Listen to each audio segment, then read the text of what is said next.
The rain had been falling for hours, turning the narrow mountain roads into slippery rivers of mud.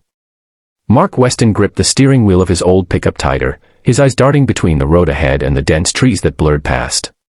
He wasn't supposed to be out this late, especially not in a storm like this.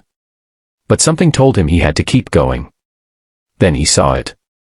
A small, broken shape slumped by the roadside, barely distinguishable in the downpour. Mark slammed the brakes, his heart catching in his throat. It was a dog, soaked, shivering, and unmoving. He jumped out, jacket over his head, and ran to the animal. Up close, it looked worse. Ribs visible. Cuts on its paws. And its eyes, half closed, yet still clinging to life. Mark didn't think. He wrapped the dog in his jacket, carried it into the truck, and whispered, "Hang in there, buddy." At home, Mark worked through the night, drying the dog off, warming him by the fireplace, feeding him bits of chicken broth from a spoon. He called the local vet, who came despite the storm. "He's in bad shape," the vet said, examining the wounds. "But he might pull through."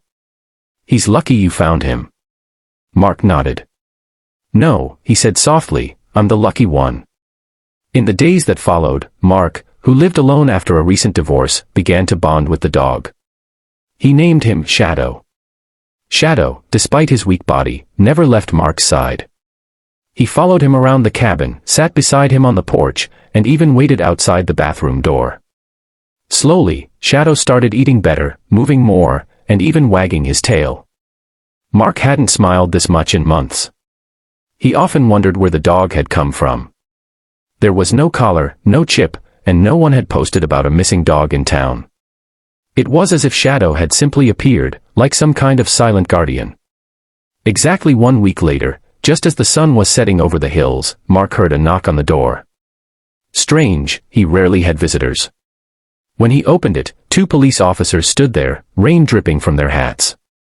One of them held a plastic evidence bag. Inside was a piece of folded, crumpled paper. "Are you Mark Weston?" one officer asked. Mark nodded, confused. "Yes, is everything all right?" "We think you should read this," the officer said, handing over the bag. Mark took the note and slowly unfolded it. The handwriting was shaky, almost illegible, but the message was clear. "To whoever finds this dog, thank you. He's the only friend I had left. I'm sorry I couldn't hold on.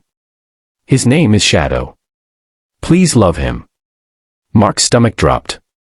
The officer continued gently, "We found the note in a shallow grave site about 10 miles from here. A man had passed away, we believe he took his own life. It looks like Shadow stayed with him until the end, and then somehow made it to the road." Mark's hands trembled. He looked over at Shadow, now asleep by the fireplace, tail twitching. The dog had escaped a place of death. To find someone who needed saving too.